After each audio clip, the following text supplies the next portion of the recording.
Hey everyone, welcome to 2 Minutes Tuesday with Bala. This week we are going to look into core concepts of Azure OpenAI, and this is going to be more focused on the OpenAI side more than Azure. But we need to get the basic concepts clear before we can deep dive into using an Azure OpenAI. Let's get started. Let's start with the terminology. The first one is prompts. When you ask a query, that is a prompt. The next one is tokens. So tokens is nothing but when you prompt a question, what is your name? Each word can be split into a smaller chunk that the model can use, that is called tokens. Third one is embeddings. Embeddings is where your tokens are converted into a vector representation. Eventually that is used to do the translation and get your query. So the next one is plugins. So certain plugins are used to fine tune your model.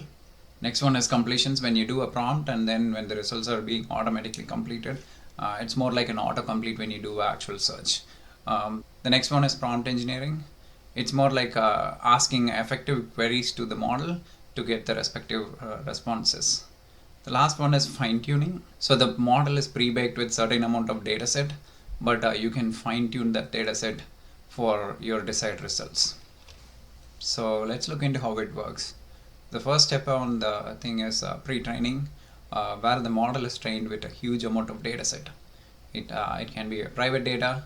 Typically the ChatGPT models are trained with a huge amount of web data.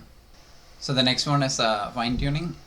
So basically you're customizing the model for your specific requirements. It can be a Q&A kind of an application, or it can be more like a prompt related or a chat related. Interference is basically you're trying to ask a question and seeing whether the model is able to answer with the right answers. Next one is attention mechanism, where it's going to predict the next token, and then when it needs to predict the next token, it should focus on your particular query on a particular section and then focus on that particular area, and then it should be able to pull some data back. So that's called the attention mechanism. And the last part is user interaction, where the user engages with the model, and then more like a prompt, you're asking a question and you're getting answers back. This is a good example is ChatGPT, like where you can go and prompt any question and then it feeds you back the data. So I've covered the basic concepts in a quick video. It's not in detail, but this is the general working of OpenAI models. Thank you for taking your time. Next week we'll see you with another video. Thanks again.